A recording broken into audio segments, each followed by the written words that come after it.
for myself, but also on behalf. Can you hear me? I'm also speaking on behalf of my collaborator, Lorna, who's seated in the audience. She's not here because, in terms of our collaborations, I usually do public speaking, and that's one of the roles I take. So, speaking about this kind of clinic, what we're going to be doing is talking about the project that Lorna and I have been working on called Receiving Triangular Square, and also talking about watching Lorna Collins' video in relation to the themes of today. So shall we get started? Hello. First of all, Receiving Triangular Square, made by Lorna Collins, is in the exhibition at Coj at present. So if you haven't seen it already, I'm sure our discussion will just really inspire you to go and see it. Before we begin asking questions and answering questions, Lorna, could you give us a quick sort of introduction and describe what happens in your film?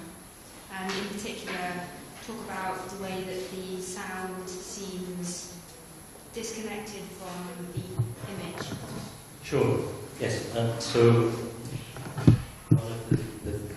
So if you watch this film, this installation, you notice that the sound and the image are disconnected, and it is so deliberately because what we were interested in.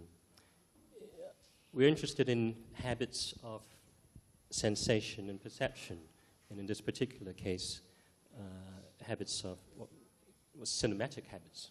When you go into a movie theater, your expectation when you confront the images is that the sound goes with it.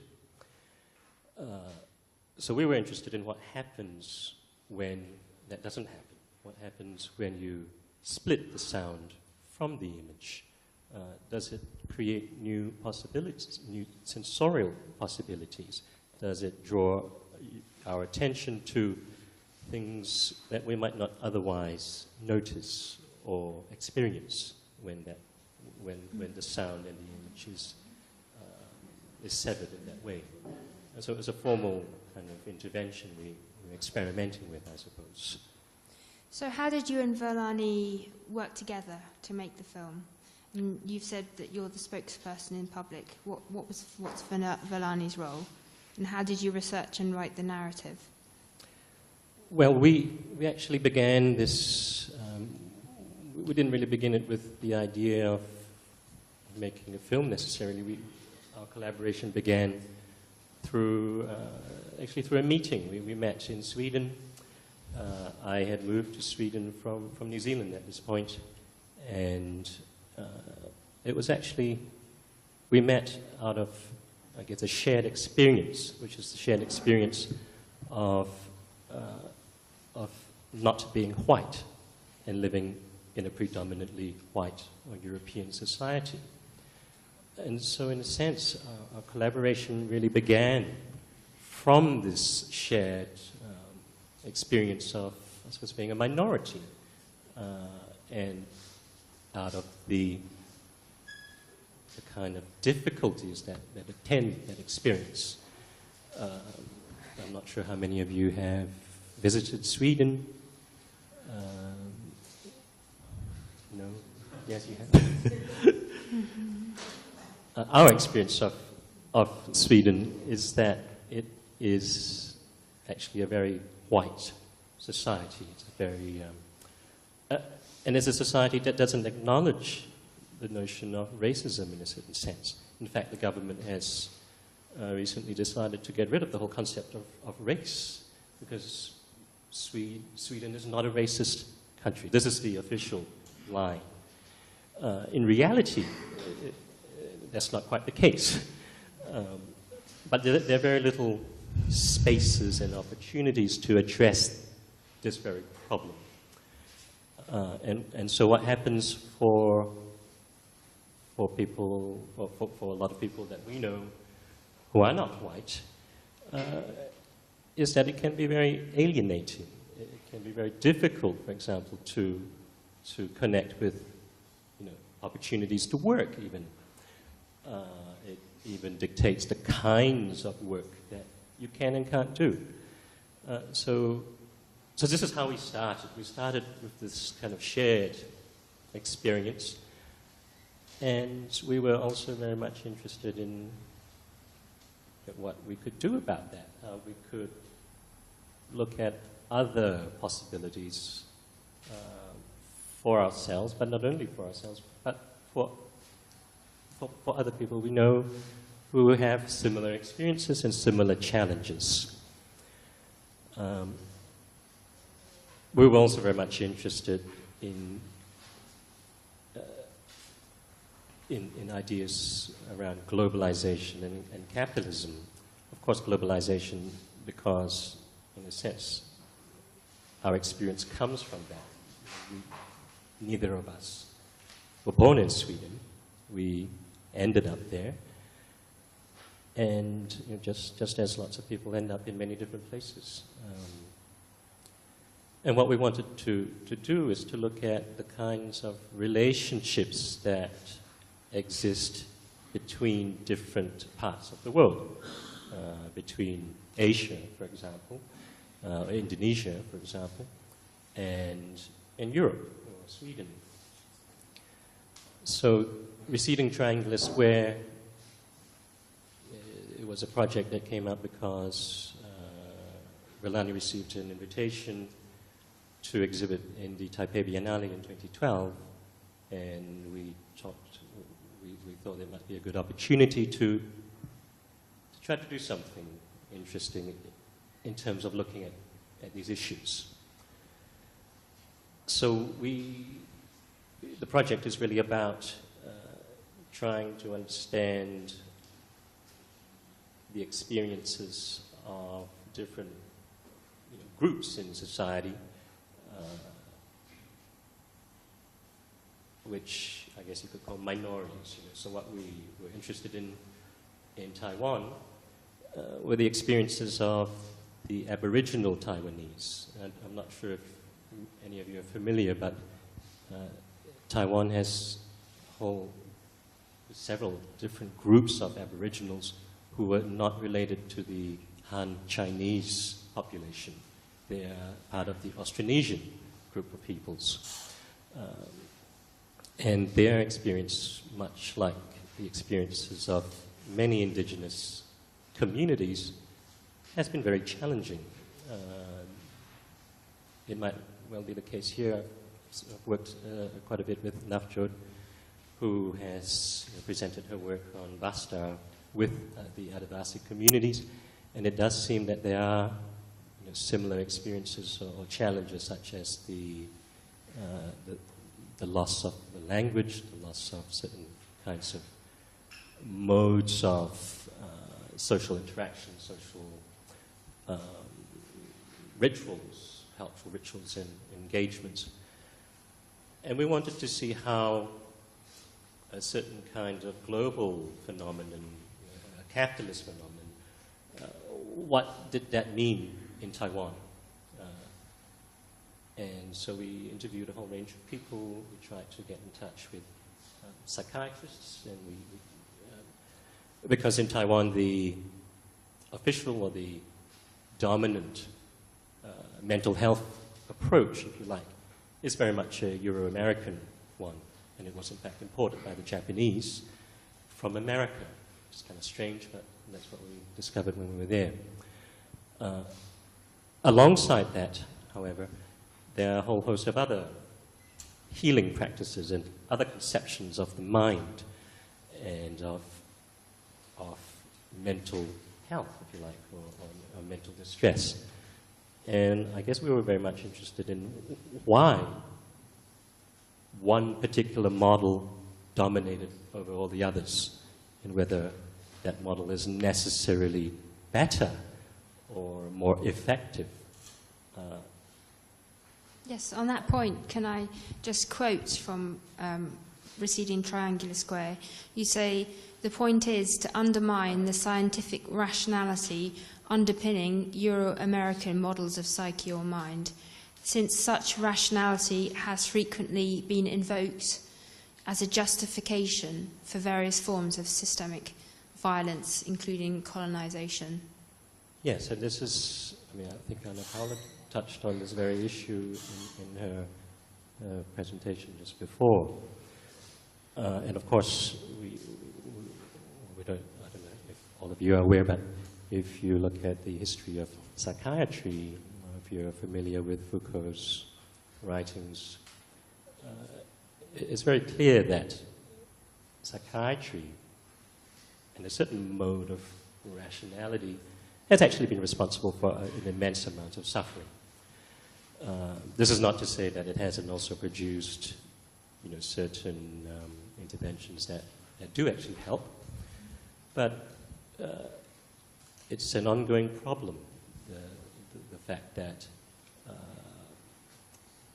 minority groups are today still subjected to ECT treatments, often without their consent.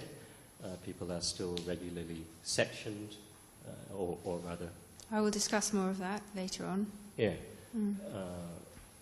Not necessarily because they pose a threat or immediate danger, but because sometimes they make other people feel uncomfortable.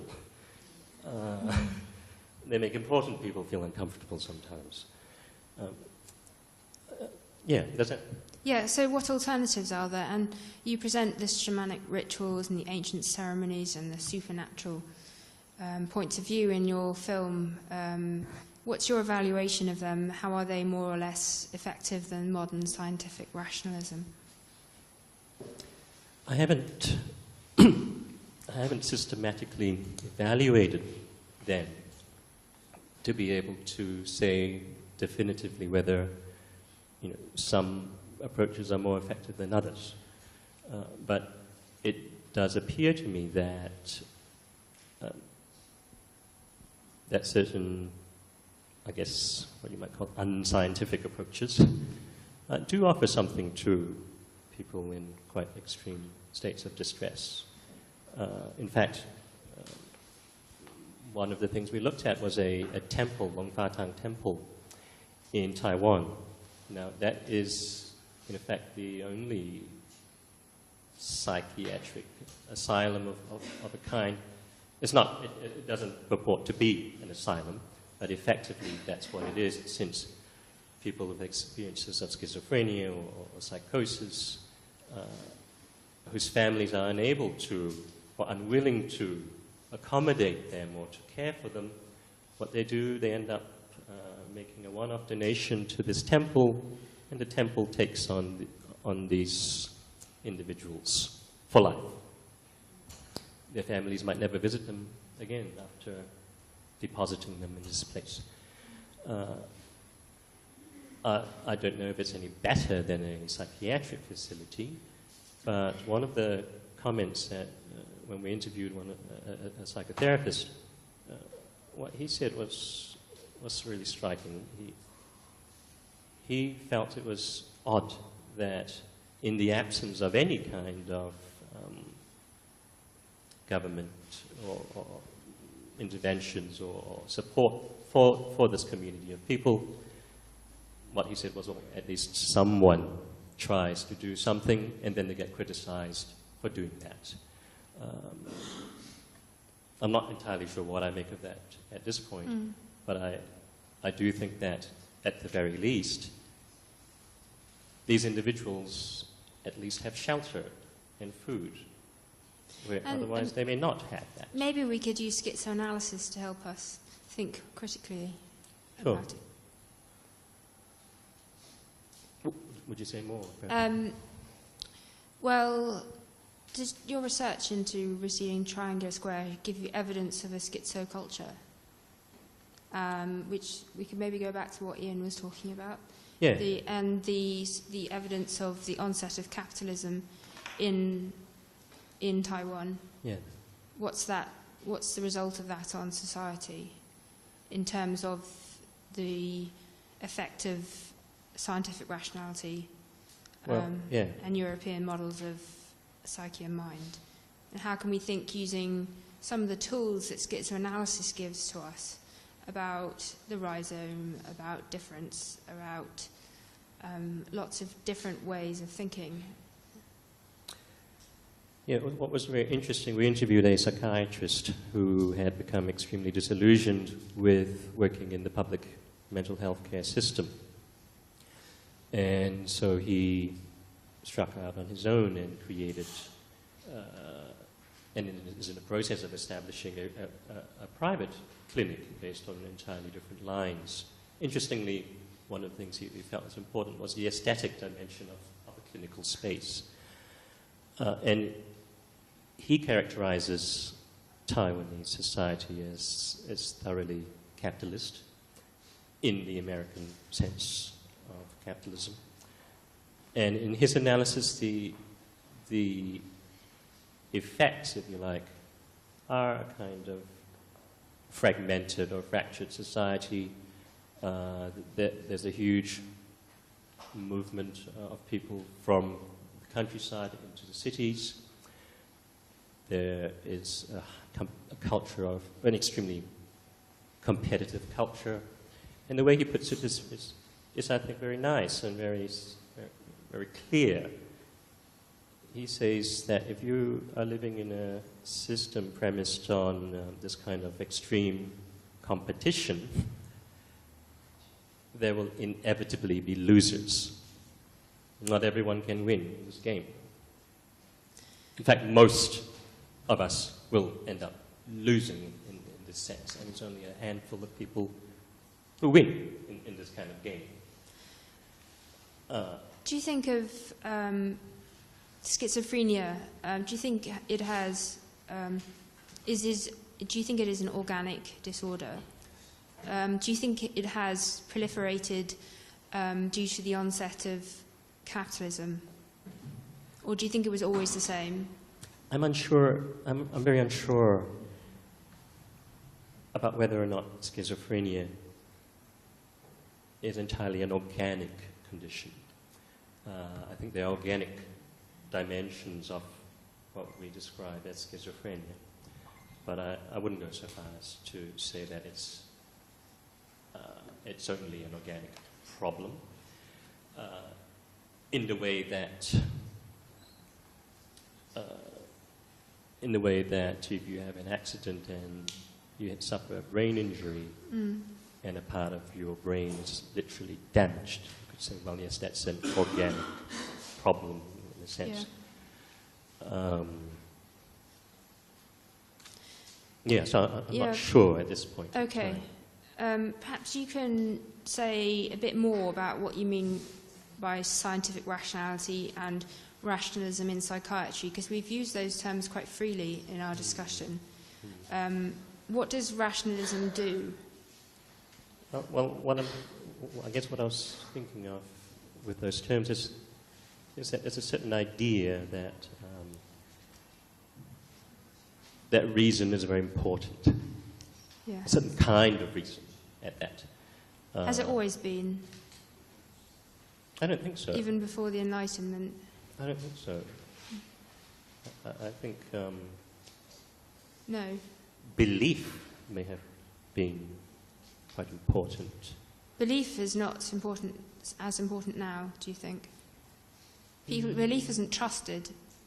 I mean, it seems to me that there are lots of people who want to believe in things still today. Yeah.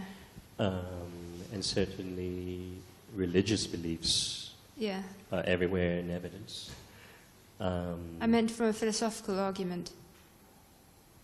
Can you expand on that? I mean, during my education, we were always told that belief cannot be substantiated and proven. Right, whereas reason is reason knowledge. and science Yeah. can actually produce objective Yeah. knowledge. Yeah, I think that's very problematic because it privileges a certain mode of thinking at the expense of another mode of thinking that we kind of loosely touched on, which is which is to say thinking with the senses, Yes. as Robert Storr puts it. Yes. Thinking with the senses. Feeling with the mind, art in the present tense. Yeah, and I think this is what Anna was talking about too. There's a different order of knowledge. Yeah. It's sensate knowledge, we could say. Absolutely. And this doesn't seem to be accorded as greater value as there's We're other not taught kinds how of to do knowledge. it. We don't always have to suppress how to do it. I was very interested in the idea that in authoritarian regimes that it is this aspect that appears to be, from Anna's presentation, this aspect appears to be touched. And actually, in that presentation, I was thinking a lot about aesthetics and also about anesthesia. Anesthetics. Yeah. Anesthesia is effectively the lack of sensation. Yeah. Aesthetics, on the contrary, is about sensation. It's about the senses. And I'm aware this is a slightly different way of looking at aesthetics, which is not so concerned with the questions of the sublime, for example, or beauty. But it's very much the understanding of aesthetics that we get from Deleuze and Guattari. In What is Philosophy, for example, they talk about art. Art's domain is that of sensation. The senses, yeah. A monument of sensation. Yes, and so that a work of art only exists in terms of the sensations that it invokes. Yeah, and in fact, the very concept of the assemblage seems to be directly related to these beings of sensation. And didn't you want to create a new assemblage of enunciation with your film? Yes, well... And could you articulate that or translate that? What do you mean? What is an assemblage of enunciation? Assemblage of enunciation. Well, I can answer that by talking about how I came to schizoanalysis. Yes, please. Yeah. Because my background was originally in psychoanalysis and psychotherapy, and I'm still registered as that, and I still practice. I have a very small clinical practice. And I used to work for a child protection agency, state child protection agency, in which I worked extensively with situations of abuse and trauma. And often we had to make very difficult decisions about whether or not to remove children from their parents. And we also often had to deal with trying to help these abused children. And I became very disillusioned, because what I found was that no matter how much I could achieve with these children in a session, 1 hour a week, all of that would be undone the next time I saw them, because they'd be returning back to the same social arrangements. And so, professionally, as a psychotherapist, I felt very discomforted by that. And it also got me thinking that it's, at least for these kinds of problems, it's insufficient to simply work in a traditional clinical setting of a one-to-one encounter whilst leaving the whole social arrangement untouched. It didn't work. And schizoanalysis, as we saw with the little piece Sueli talking about, this idea of how do you make a clinical intervention in a social field? I became very much interested in that. Also in Jean-Louis' institutional psychotherapy, but beyond that, just in the idea of a social therapy. Now that sounds very grand. No, it sounds as though we're going to change the world, but I really have a much more limited sense of that. What I really mean is, how can we operate in small-scale communities or groups to attempt to analyze and understand the conditions that we live in and the challenges that we face, the challenges of alienation that I talked about, Yes. the challenges of an increasingly precarious employment scenario worldwide. How do we deal with this? It's very difficult dealing with it on your own. You get something from joining with others in attempting to do something different. And that's also very much what we've been trying to do with Receding Triangle Square and the next film that Bellani started on. We're very much trying to create an alternative economy Yes. around ourselves and the community that we are engaged with. And this brings us back to the schizoanalytic kind of critique of psychoanalysis, which is that one of the problems of psychoanalysis is that it refused to understand that the psychic and the political economies are one and the same. There's not really a separation between, on the one hand, a psychic personal economy and the larger political economy. So this is why this economic question becomes really important. How do we find ways of sustaining ourselves outside of more conventional arrangements? And one of the ways we try to do this is by accessing grants. And through that, in whatever small way, opening up possibilities, not just for ourselves, but for other people that we engage with, to do things that are more fulfilling for us, and in some way also counter the effects, if you like, of alienation, of even depression through this. In relation to that, how can we engage artistic practices to address social situations of trauma, collective trauma and rupture, and how can art contribute to the resolution of entrenched social problems? Well, what it's we a big try, question. Yeah. That's what we're trying to do in this conference. Yeah. So what we've tried to do with Receding Triangular Square is to operate as a kind of expanded clinic. What does that mean? What does it mean? In the traditional analytic clinic, there's a model of the clinic. Okay. And that model has certain rules. Yes. Rules which I noticed were clearly flouted by Lygia Clark. For example, you're not supposed to be friends with the people that you treat. You're meant to keep that completely separate.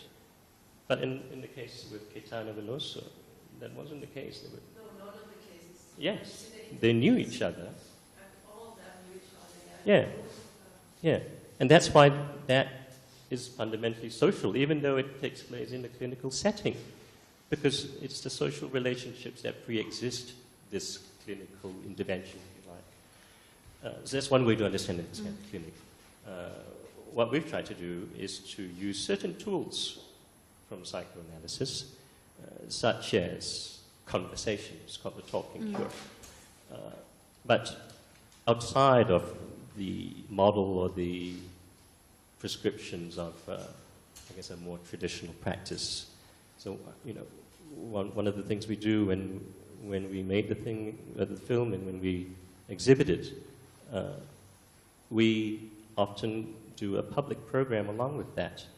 We invite the audiences to take walks with us and to talk very freely about whatever they want to. Often, of course, they talk about the film. Is that what you're doing around the exhibition tomorrow at 4 o'clock? No, we haven't put in a public program in this particular case. But it's really trying to expand the role of the spectator audience, if you like, to something more engaged, something more active, something which, as we heard today, was also very, very crucial to Lygia Clark. How do you transform this arrangement? Yeah. And finally, how can we relate this to the psychosocial situation, particularly in India? So we could maybe open this to the... Do you know? Well, I mentioned earlier that there seem to be certain commonalities between the experiences of indigenous groups in Taiwan Yes. and the Adivasi tribes here. But also I think it's quite clear that capitalism is quite well entrenched here as well.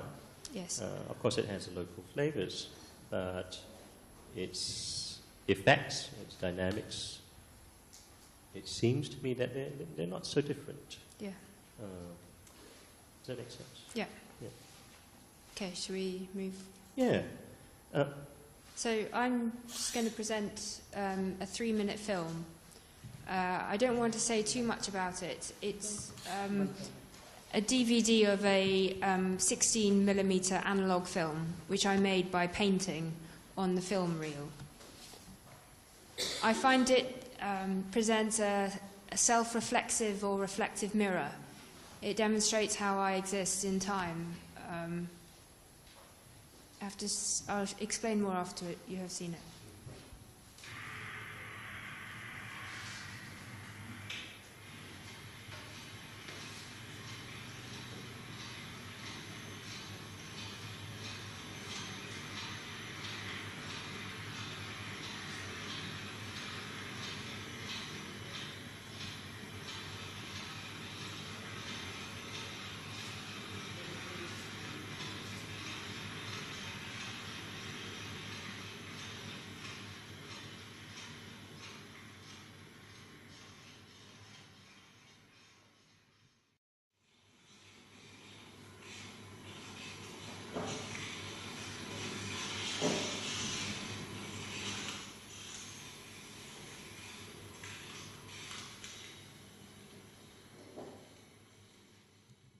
Your work seems to suggest another way to think about filmmaking as an expanded clinic, and even perhaps performances, schizoanalysis. I wonder if you could tell us a bit more about this work and how you came to be making it. I made the film by using 100 meters of film reel, the negative, blank negative, and I rolled it along the floor of my studio and randomly painted it using egg yolk, very natural materials, egg yolk, bleach, food dye, blood, mud, berry juice. And I just let myself go. I didn't know what was happening. I just spun these materials around, got very messy, and just let them do what they wanted to do. Then, when I played the film back after it had all dried, which took a while, I put it through the Steenbeck. A Steenbeck is a machine that plays analog films, a bit like a projector. And when I watched the film, it really scared me, because it showed me exactly how I see things. And I'll give you a bit of a background of that. My history is that I'm absolutely fine. You don't need to worry. I'm not going to go crazy. It is all under control. But I have schizoaffective disorder, which is a form of schizophrenia. It's different. It's not full on. It can be very full on, but it's more hallucinations plus mood disorder. It's not just. It's not exactly the same. Perhaps you could clarify what it means. Is that worth? It is schizophrenia plus mood disorder, isn't it? Mm-hmm. Yeah. And when I don't take my medication, which is very strong, I have these hallucinations which oscillate in different dimensions into fractal patterns, and the colours change, and it is beautiful. It looks like that. I can stare at it for hours. The problem is when it becomes destructive. I said to myself, what I learned to do, I learned how to do meta communication, which is what Ian was talking about. I learned to see to see the world as it would like to show itself to me, and then I learned to pause, because it doesn't matter what you see; it matters what happens afterwards. I could choose to be destructive. I was very destructive. Or I could choose to embrace it and to accept it and to live. I think a combination of medication, therapy, art, most of all art, helped me understand that. And what art would do, I would create, such as, for example, creating this film.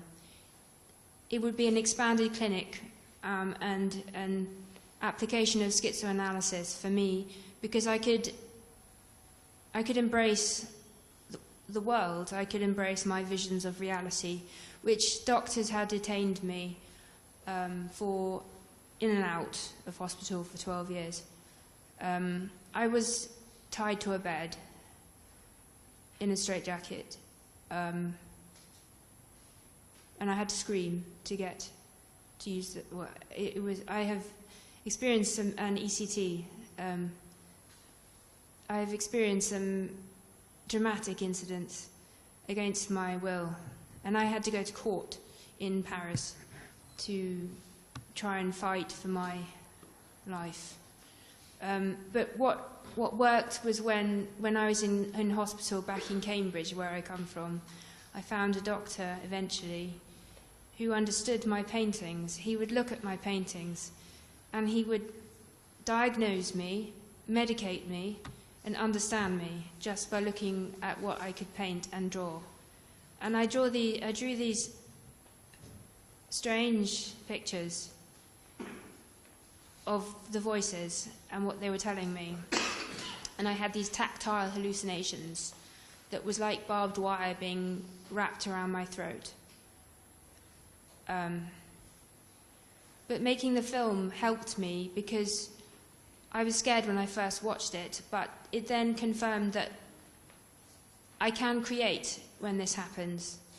And creating is cathartic. It embraces the world rather than detains me from it. In fact, you recently published a book with Bloomsbury called Making Sense, Art, Practice and Transformative Therapeutics. I've got two questions. The first one is, in some of the reception of schizoanalytic theory and practice, there has been an emphasis on the unmaking of sense, or the creation of, I guess, gaps in communication. I wonder, though, if that's all there is to it, and if we might not think about how it's important in some situations to make sense of things rather than to unmake sense. Making sense is so important. It helps you understand or feel.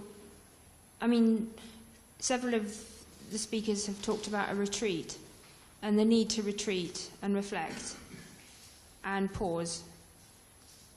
I think, although I was a bit reactive to that yesterday, I realise how important that is, and that's for a process of making sense. Making sense, the way I make sense is by making art.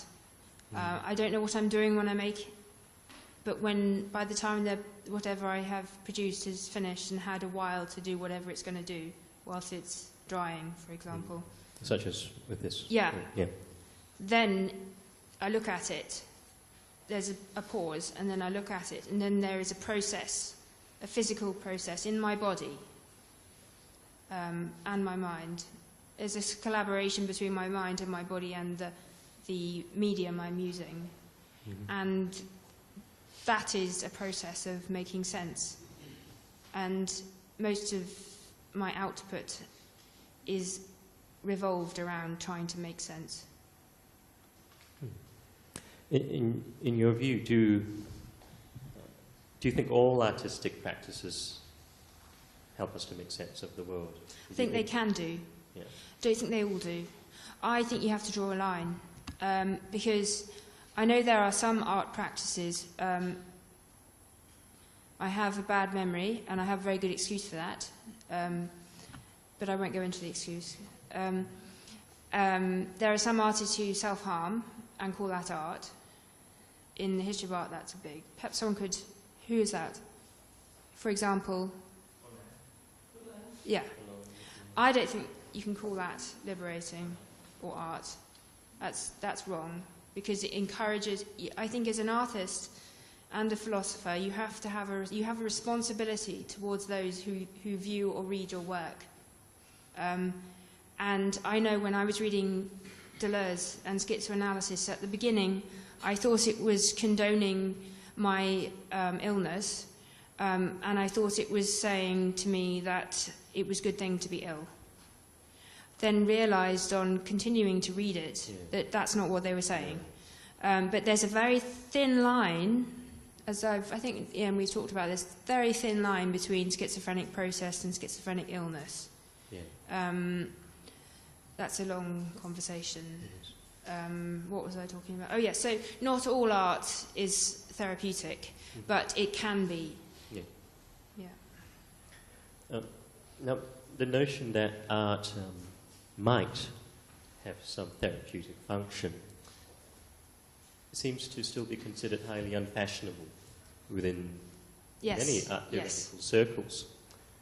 Why do you think that's the case? It's because the art market's full of old fogs with lots of money, or maybe they're not all old fogs, but it's all about what's chic and hip, and there's a big difference between the art market and the art world and real art, because Jeff Koons and all that lot in the art market, etc.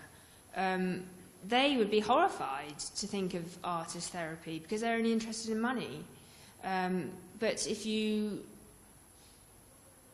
I think the best quality of art is that it can make you feel better. It can help you understand yourself and the world. That's why Anna's talk this morning was so moving, because her discussion of Ligia showed that. Yes. And it's my job to show people how this is possible so that more people can access it.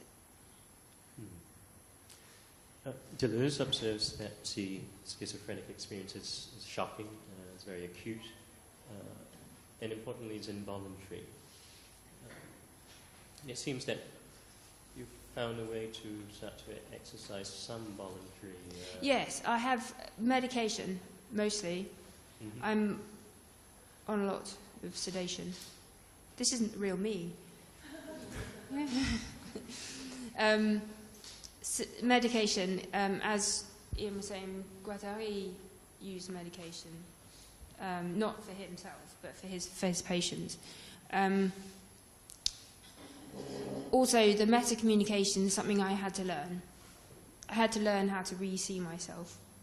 I had to learn how to coping mechanisms. Mm-hmm. It's all possible. Mm-hmm. Yeah, well, I Yeah. think your life is a demonstration of that. Yeah.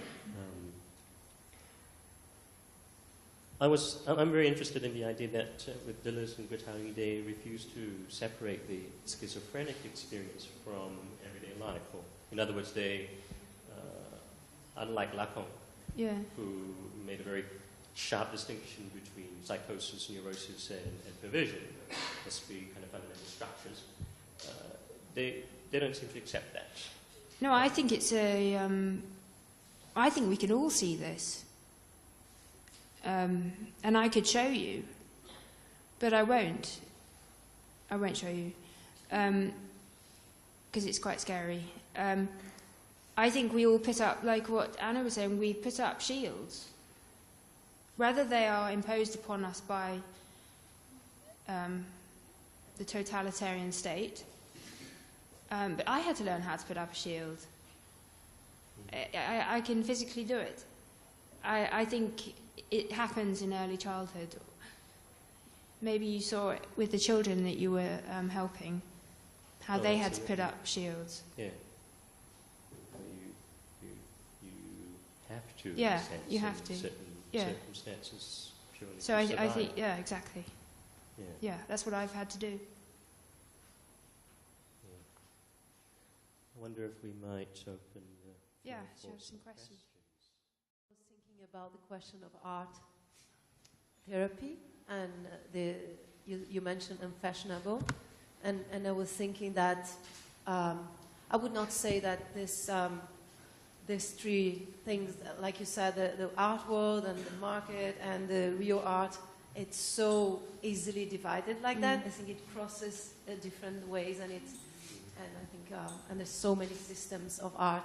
But I was thinking for myself why I would have, in principle, let's say, distance to it. And I was thinking that it's there's something that I'm trying to remember how Sueli puts it, because she talks about it's something about this aesthetic capacity, which is when you do relate these two parts that I was talking about. And so it's a production of knowledge. And I do believe art is a production of knowledge, Yes. to the body. So there's something about having this paradox open and being creative in this sense, like using the two capacities of the senses. And there's something that can easily fall when people say art therapy, which is this expression of oneself. And this expression is absolutely not connecting these two capacities.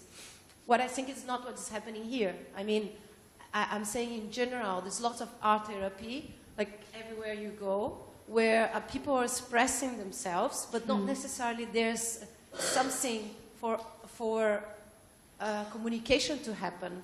And here, when you show the film, I was watching it and thinking about many things, speed and the, the colors and where this will come from. And then when you mention all the materials that you use, and then when you mention that's the way you see when you're in a certain state, it opens a very interesting. It's like if we have a materialized way of sharing different perceptions of the world. I don't know. It becomes to be interesting, but as artwork, when I understand better where it comes, as most of contemporary art, I think. I mean, I'm never only into I'm not really an artist. I'm not really an artist. No, but what I mean is... I don't know what I am. Maybe I am. Am I? I don't know. I think this depends on you saying you are or not. I am. Well, I don't know. But you see what I mean? I think art therapy can easily fall in the domain of something that it's too... not going anywhere, like... I do know what you mean, because when I was doing art therapy in hospital, most of the things that people were making wasn't art. It was just an expression, and there was something different. And I went through the idea of becoming an art therapist. And to do that, you have to go into therapy for 2 years, and you have to learn... It's nothing to do with art. It's to do with expressing yourself. Now, my work is all about expressing myself. I'm not sure about whether it's art or not, because I guess it is. I think that question of whether I am an artist or not is what every artist asks. But I hate showing my work because, well, for lots of reasons. I'm a bit flummoxed now. You're a bit... Flummoxed. Perhaps I can pick up. Yeah. Something you said earlier about why you have some distance towards the coming together of these two terms, art and therapy, is you mentioned instrumentalization. That the danger is that if you say art as therapy, you necessarily kind of imply that art has to become instrumentalized. That's not the way I see it. The way I see therapy, actually, for me, in the way that I practice, it's very much It's an experiment. I don't have predetermined outcomes. And this is also why I find it this is why I take some distance from my own profession, because not so many of my colleagues have the same understanding, if you like. There's very much an emphasis on achieving certain outcomes within a certain number of sessions, for example. I consider that, that approach very instrumentalized.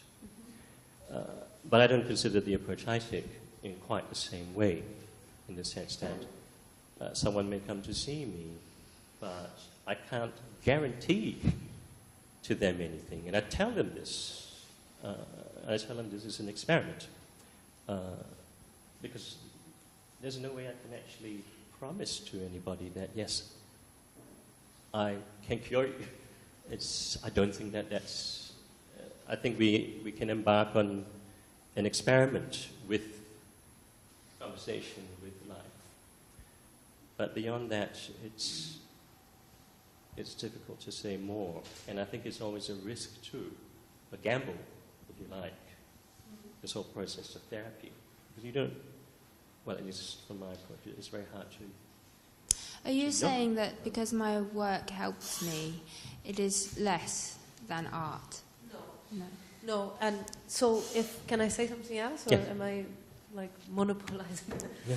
No, because while you were talking, I wanted to say, to contradict what I just said. So I think the problem is the banalization of it, because I was thinking that in Brazil we have a very important history of, there's a therapist called Nise da Silveira, I don't know if you heard about her, and she was in Rio de Janeiro, in the Manicom, working with psychotics and schizophrenics, and doing art, like with art therapy.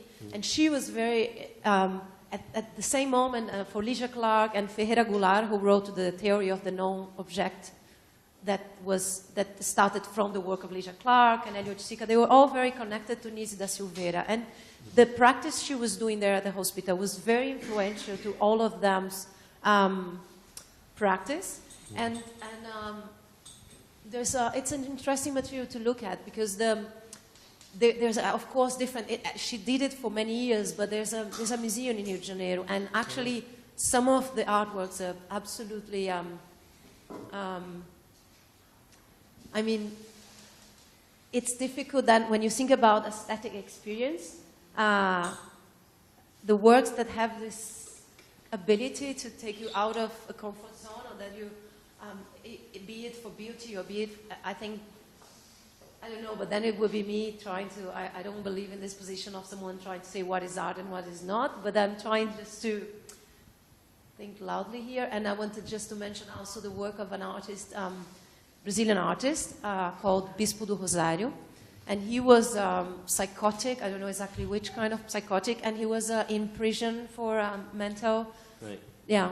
So, and he would, for his whole life, he was only with the uniform of this, the prison, the institution, he was all the time obsessively writing things in fabrics and big pieces and drawings, and he was doing broderie. Yeah, and he wanted to be buried with all this material that he produced, and people didn't. There's a museum with all of that, right. And what can be a discussion like about ethics. But the first time I saw his work in an exhibition, I had this cry of aesthetic experience, It's like you go somewhere else, and then it's like I was just grateful to be able to see it. So I think there's something that goes beyond it. Is it too unclear what I'm saying? It's contradictory. But, Should we have another question?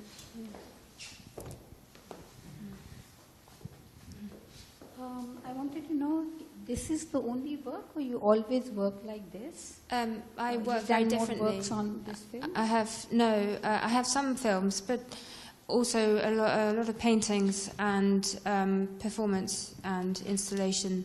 This is the first film I've made using analog 16mm. So you said that while the whole process of painting was therapeutic, and then when you saw the outcome of it, when you saw it on the projector, you felt that it was exactly like you see things. Yes. So what was your experience of seeing the film? And It was scary. I thought, oh dear, is my medication not working? It was scary. But then it was liberating, because I could just watch it and then it would end. And then I played it again and it would end. And it just, I gave it to my psychiatrist and I said, look, analyse that.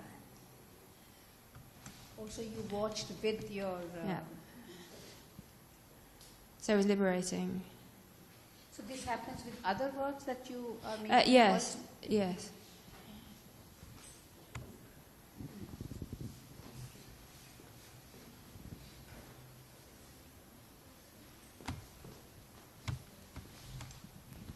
Just to take that a little further, I'm wondering whether the transformatory potential of the art you made lies somewhere in a gap that you create between your interior condition, having translated it into a material which is then separate from your body.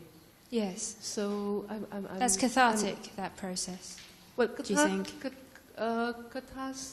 Catharsis is simply a release of pressure, an emptying out, a letting go.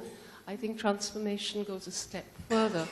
So I'm curious about this process. How does it happen? How does it get transformed? I think what I'm asking you is that in this act of, in a way, distancing yourself from yourself through the act of turning it into another material, which also then can speak to other people in ways that you perhaps cannot directly speak. So you are sharing some of your very interior mode of knowing the world. Yes. And what is the movement that actually makes this transformatory and becomes, in a sense, where does it come from? Self-therapeutic. Yeah. Well, I'm not very good at most things. I don't really plan this. I plan my essays, but I don't plan my art. It just happens. So it's unconscious. But then when I watch it, I can analyse, because I can analyse things. I have that distance, the critical distance, I think is necessary for every truly successful act. And when you can see something visually, like photographs help me a lot. I always take photographs of everything because, as I said before, I have a terribly bad memory, which in a sentence is because of major brain damage and total amnesia, which was the cause of my illness. But so images help me. Taking a picture, making a film or painting something, then I can go back to it and it's still there. So it's secure. I won't forget it again because I've got the physical evidence of it. I've got the index. Well, it's digital, so it might not be an index. But anyway, whatever it is, I have it, and it's going to stay there. So I'll never lose it again. Does it help in terms of this notion of meta-communication? Meta-communication is a great term. Thanks, Ian. Could you expand Ian. on that? Perhaps Ian would like to expand that. Can you just meta-communication. When I was in the onset of my last episode, all I could believe was the voice. I have to be careful, okay? I have to be careful not to talk too much, because otherwise I might begin to believe it again. But I had very destructive things inside me. I'll leave it at that. But they overtook my mind. But the medication helped me slow down, and talking helped me talk back to the things in my head. And then I could talk back to myself talking back. So I have a communication, communicating with communication, which is meta-communication. It seems as though when you externalize this in Yeah. this manner, I don't know if externalize is the right word, Yeah. but it seems that It's it more real. And you can, provides an opportunity for you to actually reflect on yeah, the process. yeah. It's very hard to get to that point because most of the time you're just completely Immersed in completely in a different world. I mean, I would just stare into space for hours, just completely in a different world. But it's really hard to get out of that. Just coming back to what you were saying, Anna, I wonder if a way to respond is to notice that when Deleuze talked about schizoanalysis, he, at least in one book, he brought together two terms, clinical and critical. Yeah. And perhaps when you describe certain kinds of art therapy that she also mentioned, this cathartic function, maybe there's another, maybe that doesn't necessarily come with this criticality. And is that what you're talking about?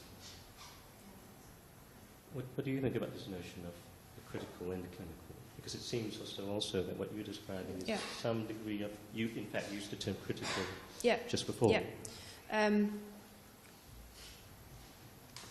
I think there are big problems with the clinic. Particularly the scientific rationalism that you were talking about.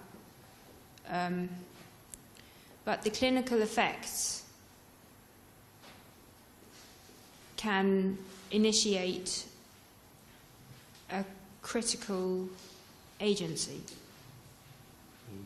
by which I mean that the clinical effects, meaning the way that the meta-communication I learnt and enacted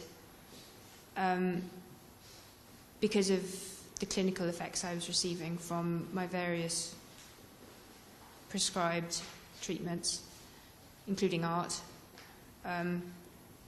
enabled a critical motor, which was what then aided my healing.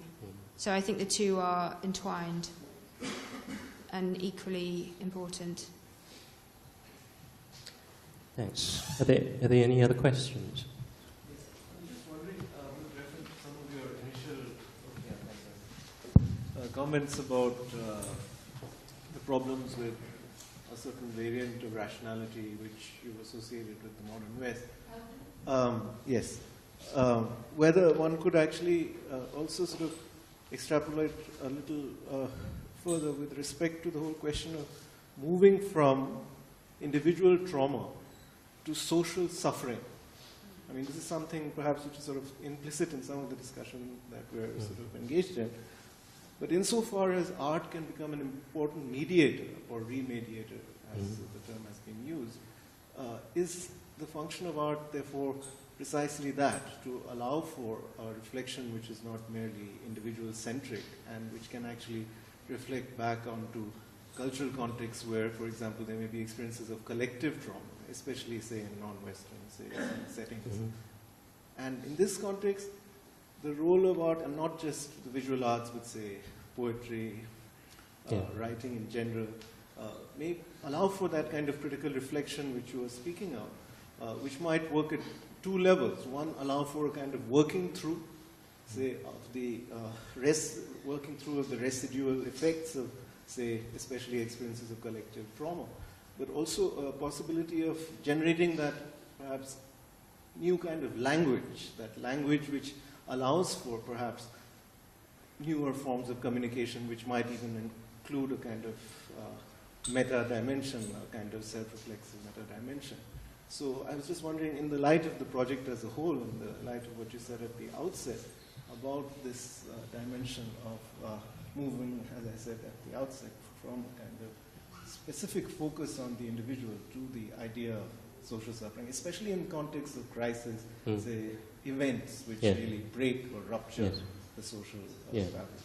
One last thought, not necessarily connected with what I said earlier. I think one also needs to be very critical of the pre-modern and the non-modern forms of dealing with, say, for example, the mentally ill. I mean, as psychiatrists from India have also shown, yes, the introduction of the forms of treatment which we associate with the colonial regime were quite nightmarish. But in some cases, what preceded it was no less horrific and cruel. I mean, the modes of subjection of people to forms of incarceration in the pre-modern sphere perhaps needs to also be recognized. So it kind of is quite ambivalent in some respects when one thinks about the whole kind of, as a range of issues that are associated with the question of treatment itself. Thank you for your presence. Is it a question or an observation? Right. If you have any response. There are lots of debates about whether life, pre-modern life, was more or less violent. In fact, Pierre Glasgow was one of the proponents of these debates. I don't know enough because I have very little access to that. But it does strike me that modern, well, I don't know, modern is a difficult term to, but contemporary life does come with quite a tremendous amount of violence. And the way that we choose to organize with, with this form of this nation state, that also comes with a tremendous amount of violence.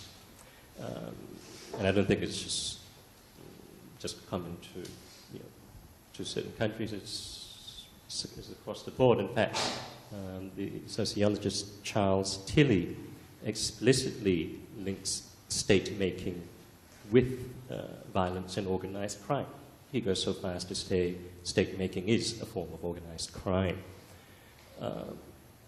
But I can't give you a definitive response, but I do take your point that it is important to be critical, not only of our contemporary arrangements, but what came before. And there's a danger, of course, of indulging in a kind of nostalgia for an imagined past that was somehow perhaps better or some kind of paradise. Yes, I have a question here on the film. Sure. You showed that. It's, one can argue what it means, but at least it sort of has movement. Well, that one could see it's got movement. And so what is the direction? Where are we going? That's, if anywhere, I mean, in that film. And flowing from that, if you look at contemporary science, that still has a conclusion, a point, whereas contemporary art seems to be sort of moving towards a don't know situation. Is that an accurate sort of summation of? No. But then where are we going in that film? Could I ask you? That film shows what I see in my hallucinations, which I don't have at the moment, which is good. But I'm sharing it with you to demonstrate that art, making an artwork, can provide an expanded viewpoint of reality. Yeah? Yeah? I think that's all I have to say. It is intelligible. Well, I think it's more that it's sensible rather than necessarily intelligible. Yeah. That's one view.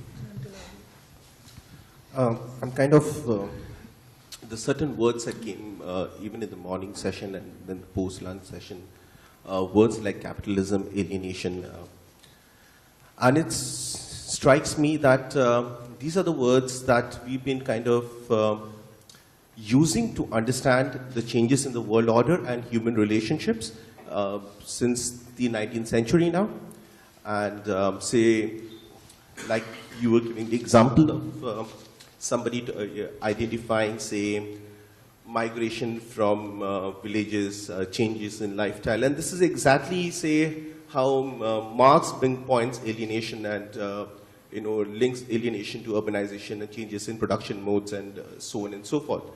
So what I was thinking all the time was that maybe we need to nuance it much further, because capitalism itself has changed in this 200 years, and alienation itself has changed in this 200 years, and unless we kind of nuance that, and how they actually change from the modern to the postmodern to the contemporary, and what is the dialogue, and kind of map it with, say, art and psychoanalysis within that period.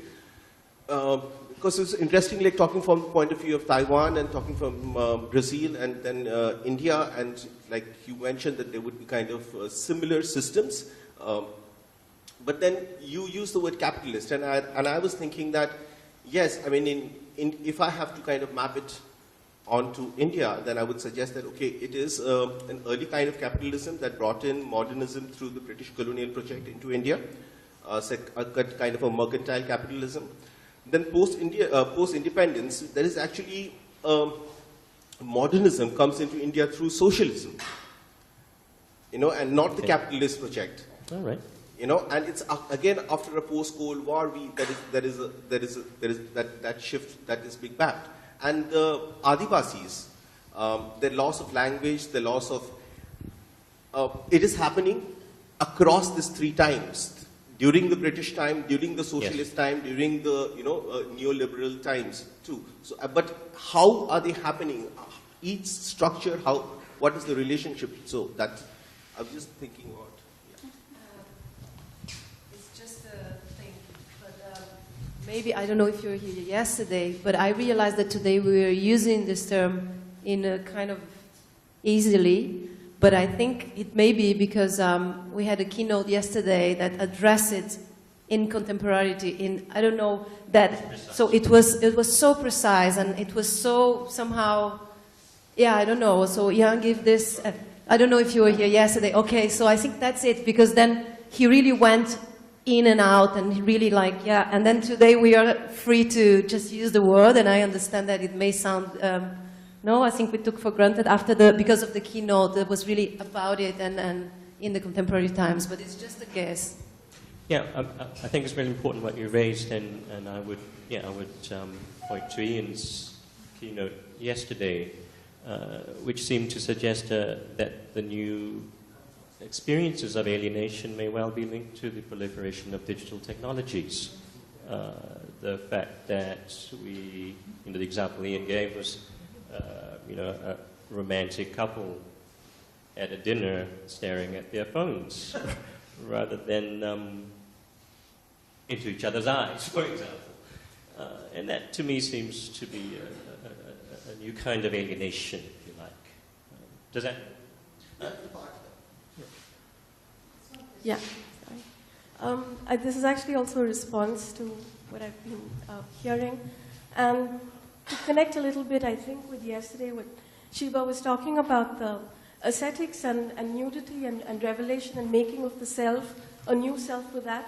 And I think that when I was listening to you and seeing the film, there were moments of tremendous discomfort and of also you saying schizoaffective.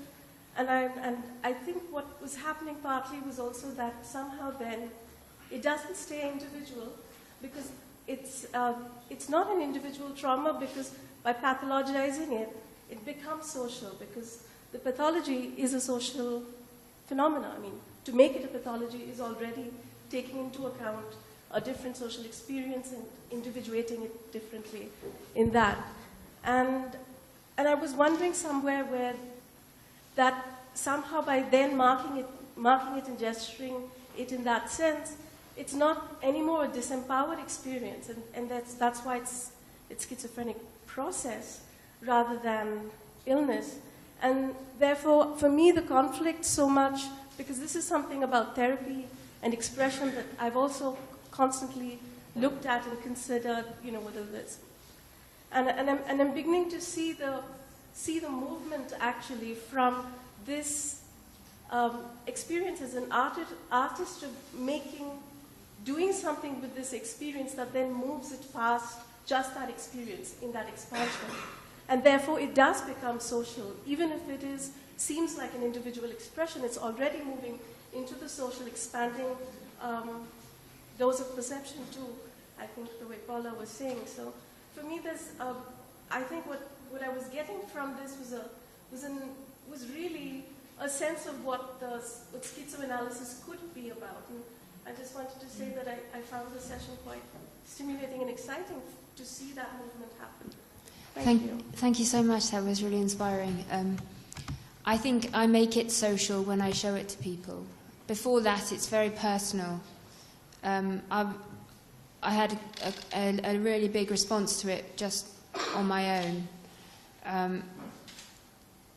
I have shown it to small groups of people before and had different reactions, quite strong reactions. And I think every time I show it to someone, although it might not, everyone's going to have a different effect. Some people might just think it's just strange or illogical or whatever the gentleman said over there. Or just not art. It might not be art. I don't really know. It's a long question. But when I present it at a sort of symposium such as this, it then becomes a social entity. And the reason why I showed it in collaboration with Leon, in relation to his work as well, was as to present schizoanalysis as an expanded clinic and to offer that to you all. This is what we can do. Yeah, these are experiments in a way to attempt to imagine an experiment with different possibilities other than what we currently have with us. And for me, at least, I mean, if I think about schizoanalysis, that's a big part of it. It's trying to find or invent or somehow bring into being new possibilities of living together. Mm. We've tried to avoid using too much jargon, and I hope that that's been useful because there are quite a lot of neologisms, and sometimes they can be a little. Should we tie up? alienating. We've got. Should we have the two more questions and then summarise? Yeah. There's one at the back. We'll just one at the back first, and then we'll come. I can wait. Should I go first? So, I wanted to say that I found the film really tremendous and very interesting what you're doing. Or you have a very bad cold, that's why I'm speaking softly. But I found it tremendously interesting, and I think the specifically Deleuzian insight in it is that it's precisely therapy not as a talking cure, but as an experiment in blocks of sensation. Yes.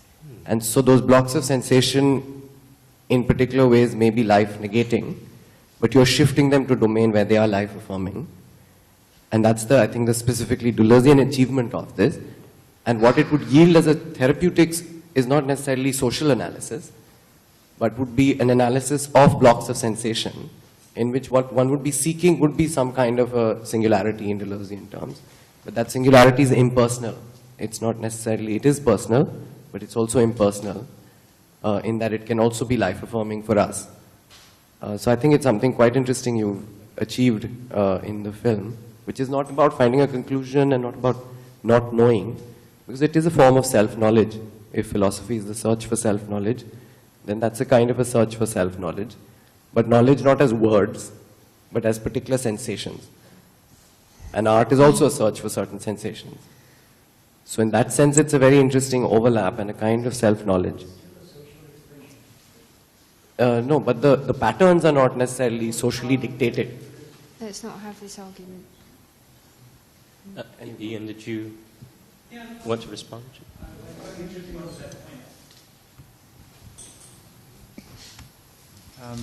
I think the previous point was terrifically interesting, but's the wrong word. What it reminded me of and what it made me think of is where Deleuze and Guattari talk about Victor Turner's analysis of the Nemdu doctor as a kind of witch doctor. And they say that the witch doctor is a much better psychoanalyst than Freud or anybody like that. But what's crucial about that is that the way that the witch doctor operates is that they gather the whole tribe together and they sit around in a circle, and then they all analyse as a group what has happened, and then they arrive at a kind of an agreed view as to what the problem is. So I suppose if we were to extrapolate from that, then we would say that Lorna's film is not a search for self-knowledge, but rather once it comes into a realm like this, it then becomes possible for us as a village to analyse and to talk about that, and not to arrive at its meaning, but rather to say, well, where does that fit within the social scheme, both for her and for us? And so thus the process of making art is a process of launching a new kind of communication that hadn't existed previously, one that we didn't know about, but now we do, but one that we have to also meta-process for ourselves and figure it out. So I think it was a really interesting point, but I just wanted to say we could perhaps push it a bit further and take it another step. I would like to know, what role does an audience play in your filmmaking process? Because each person who comes to watch your work is a psychosocial problem unto himself or herself. And when you have, what is the contribution of an audience? Each member as a whole, a society as a whole, or a community, in small numbers, in the filmmaking process. Was it one of you?